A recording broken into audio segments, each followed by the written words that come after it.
Learn more at scotttuckersolutions.com. Now, from the Signature Bank Studios. If you're looking for the latest news, insight into what it means, and the sharpest opinion, there's only one station in Chicago where you can turn, and it's this one. We're AM 560. The Answer.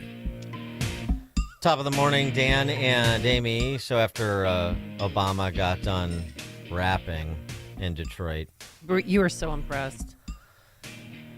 Painful. He had this to say, because remember, there's no red America, there's no blue America. That's how he rose to prominence. He's still sticking with that rap. I don't understand how we got so toxic and just so divided and so bitter. And I get why sometimes people just don't want to pay attention to it.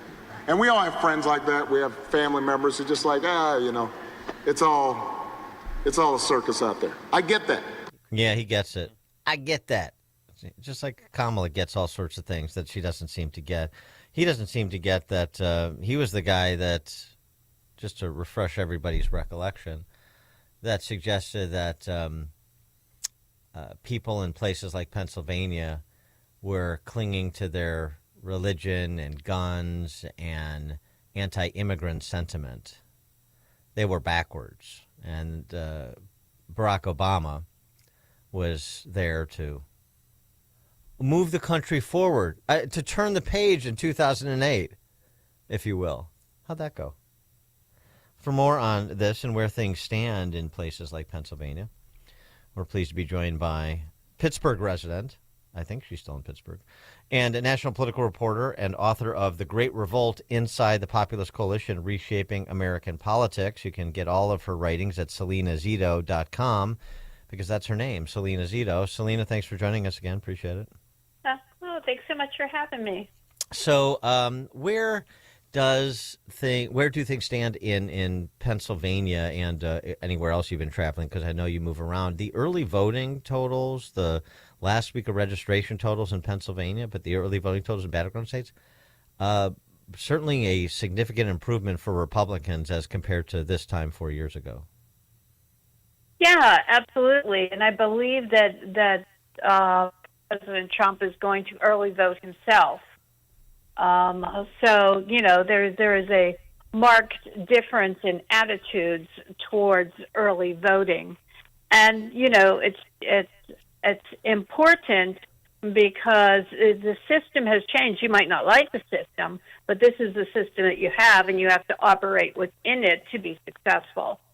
I would say in the blue wall states of Pennsylvania, Michigan, and Wisconsin, that the wind at this moment is on the back of Trump.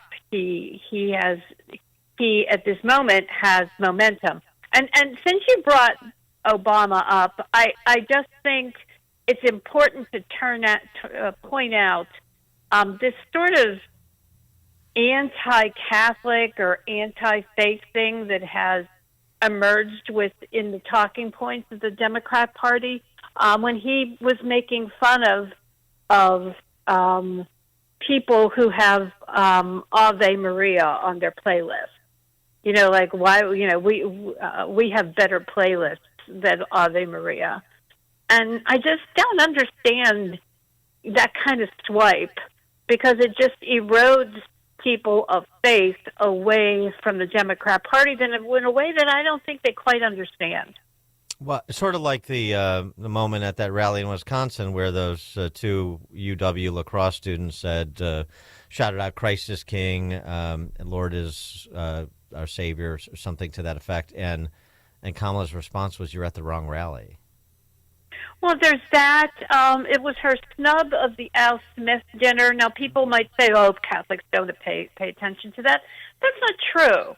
As someone that is a practicing Catholic and has been one for 65 years, the Al Smith dinner, we have always been cognizantly aware of the fact that money goes to Catholic charities. And that is the charity that that the Catholics, where they feed the homeless, they house the homeless, they stock food pantries, they do. They go to places like North Carolina that were devastated by the Hurricane Helene. So, there's a nuance there that I think that Harris and Obama and other Democrats don't seem to quite understand and or grasp the significance of. So so the blue wall states, as you said, you think the wind is at Trump's back at present. It certainly would indicate as much, and that he also might be helping to get some Senate candidates across the finish line. I saw Bob Casey with an advertisement that included Trump. Bob Casey in Pennsylvania now sort of sidling up to Trump almost. It seems to me that if he is victorious, Trump, in Pennsylvania, Wisconsin, and Michigan, then there's a good chance that a couple, if not all three of those challengers, McCormick, Hovde, and Rogers, could be pulled across the finish line as well. It is a possibility. Definitely in Ohio, I think that Bernie Moreno is in a really good position. But I also think Dave McCormick is in Pennsylvania. This is, and this will shock people that don't think about these things, because President Trump was already president before. But this is a change election. So that's why you see Tester and Brown and Casey struggling, because they've been in office since 2006 and, do not have a lot to show for it in the voters in their state's minds. And so they may like them, but voters tend to want change, especially after almost 20 years in office. Well, are those Democratic Senate candidates campaigning with Kamala Harris, or are they separating themselves from her? Casey has not. Brown and Tester have, but it's not worked for them. Either tactic has not worked. Yeah. I wanted to ask you, because Kamala Harris is climate engagement director, and people might not know that she had one. Camilla Thorndike was interviewed by Politico, and she said that she's not banning fracking, but she's not promoting expansion either. Is that going to backfire? Is Kamala Harris flip-flopping yet again on fracking? Nobody believed the first flip-flop.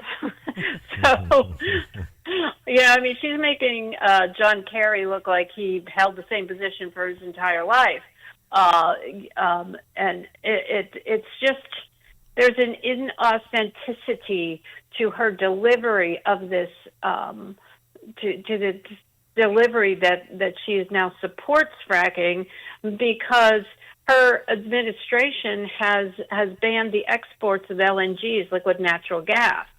And since she said she's not, I can't keep up with her, right? But since she said she's not banning it, she also hasn't made any move to lift that moratorium on exports. Something that affects the entire industry, along with farmers, because farmers get royalties from the natural gas wells that are on their properties. Royalties that oftentimes keep their farm going. Well, so do you think, so Kamala really needs Pennsylvania. It's hard to see a path if she doesn't have Pennsylvania. And so is there a path for her, or is this just about the mechanics at this point, that she just has to, her campaign and her people have to be so motivated and the mechanics so good that she gets exactly the turnout that she needs to overcome what appears to be a bit of a deficit at this point? She needs to get exactly what Joe Biden got, plus more in the cities. I haven't seen evidence that that's going to happen. However, they are, very good at targeting voters and putting money in the field to turn them out. So, anything is possible, but she's not a great fit in Pennsylvania because the Democratic Party has changed, and the working class is now part of the Republican Party. As I wrote in my book, 6 years ago? So because the coalition has changed, and because Pennsylvania is a state where, over 60% of the people don't have a college education, work in a trade or own a small business or work with their hands. They're the sort of climate justice platform is not appealing to them. Well, the other question, too, since you mentioned the cities, is it your experience that what we're seeing in some of the polling with respect to Trump's the percentage of Black and Latino voters that Trump is getting? I mean, the poll yesterday that shows him up plus 11 nationally with Latino voters is really something. But is that your experience, too? That, I mean, one of the problems she has of trying to pull the numbers she needs out of metropolitan centers is she's not getting anywhere near the historic percentage of the Black and Latino vote for Democrat. Yeah, I've been writing about the move from working class voters not voting differently by race, but voting culturally together by community and shared experiences, which sort of blurs the line between white working class, Black working class, Hispanic working class, whatever it is. Those lines are starting to blur and are not seen through the race lens, but should be seen through a shared experience, cultural experiences. Working class voters, Black, white, Hispanic, whatever, tend to be more culturally conservative. Faith and family tends to be at the center of their life, and they are the ones that are always hit by economic turbulence, and they're just not having none of it anymore. What about Black voters in Philadelphia? Have you talked to any of them? Have you found Trump supporters, and can you tell me their experience and why they've changed and they're now supporting him? Well, they're just sort of tired of being used by the Democratic Party, and they look around their neighborhoods and their school districts and see that despite all the promises and, we're going to give you money, we're going to do this, we're going to do that, nothing has changed, and in fact, it's gotten worse. The other side, Trump, in Pennsylvania in particular, is there anything that you think he needs to do to close the show there other than stop talking about Arnold Palmer's penis? Okay. Dan. The only people that talked about that were my profession. I know. It's it's built in that he's going to be cheeky. And whether you like it or not, that's just who he is. It's just who he's always been. And I don't think that has any impact at all on a voter. No, but I mean, okay, but I was being facetious a little bit. But so what Trump needs to do, though, if other than stay the course, maybe? Yeah, I think just to talk about the things that matter most to people. What is that? It's the economy, it is the border, and it is public safety. Those are big issues, not just in Pennsylvania, but across the board. And he has been on message on that, I would say, since consistently and robustly since the beginning of September. How impactful do you think the stories, the coverage of Charleroi, Pennsylvania, what's happening there, what's happening in Whitewater, Wisconsin, what's happening in Springfield, Ohio, how important has that been in terms of driving an understanding of the impact of the border policies that Biden and Harris have chose to pursue? Yeah, there's a multiple layers to the border and the impact locally that sort of gets into the psyche of the voter. It is issues like Charleroi. The big issue in Charleroi is the strain on the education system, the housing, the infrastructure, right? You have a big influx of population in a school district that was used to being this size and now has this larger size, and the challenge of the different languages that the new residents bring really is the big story out of that, and it ends up falling on a tax base that doesn't have the tax base to support it.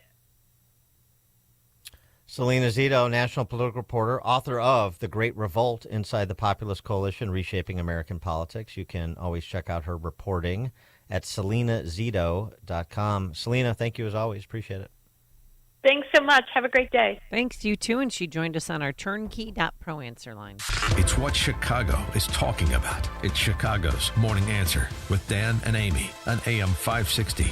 The Answer.